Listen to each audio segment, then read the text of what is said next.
જય શ્રી કૃષ્ણ મિત્રો, આજે આપણે આવ્યા છે વિશ્વામિત્રી રિવરમાં જે વડોદરામાં આવી છે અને આપણે જોઈ શકીએ છીએ હમણાં હાલ મગર બેઠો છે મોટો ને ગાયો પણ ઘાસ ચારી રહી છે એકદમ બિંદાસ બેફામ. જો કે હમણાં શિયાળો છે એટલે મગર ગરમી લેવા માટે મસ્ત તાપની નીચે બેઠો છે પાણીની બહાર નીકળીને. તમે જોઈ શકો છો મિત્રો, આ છે એક મગર. આખું વિશ્વામિત્રી છે આ નદી, જેમાં મગરો ખૂબ સરસ રીતે તાપ લઈ રહ્યા છે. अब ચલો આપણે બીજો મગર જોવા જઈએ. બીજો મગર પણ છે મોટો એવો, જે હાલ જોવા મળી રહ્યો છે. અમુક વાર એક બે જોવા મળે, પણ હમણાં વધારે જોવા મળી રહ્યા છે.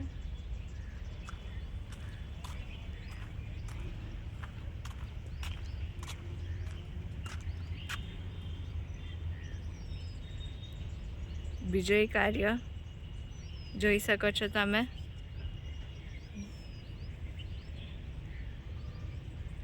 ચલો થોડા નજીક જઈએ આપણે.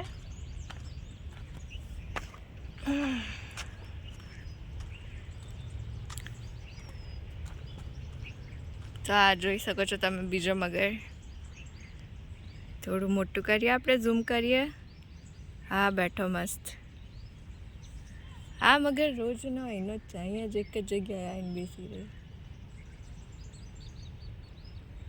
અમુક વારે માછલીઓ પણ તમને જોવા મળશે, બહુ જ માછલીઓ છે અહીંયા પણ. ચાલો આપણે હવે ત્રીજો મગર જોવા જઈએ. ત્રીજો થોડો દૂર છે, એટલે બહુ મોટો તો નહીં આવે, નાનો તમને દેખાશે. પણ આગળ તમે જોઈ શકો છો થોડો ઝાડીઓની પાછળ અંદર જઈને બેઠો છે. આ બી કરતાં સહેજ નાનો છે, પણ આ રહ્યો જોઈ શકો છો તમે.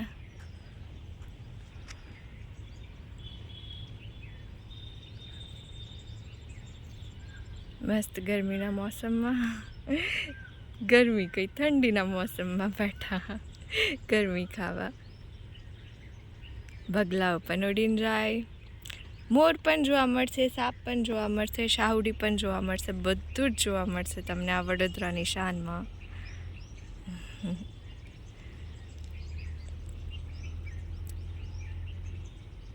આમ તો ડરવા જેવું છે નહીં, કારણ કે દૂર બેઠા છે, પણ નજીક જાઓ તો ડર લાગે જ ને. ડરવું પણ જોઈએ, વાઇલ્ડ લાઈફ છે, કશું કહેવાય ના. અમુક વાર લોકો પથ્થર મારીને ભગાડી દે, અમુક વાર અમુક લોકો બેસવા દે.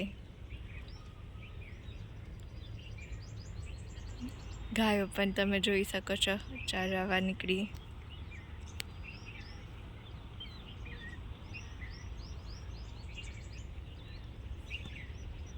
ચલો મિત્રો, આજે આટલું જ. બીજા મગરો નીકળે ત્યારે આપણે જ મળશું વિશ્વામિત્રીના મગરો જોવા વડોદરાની શાન. આવજો.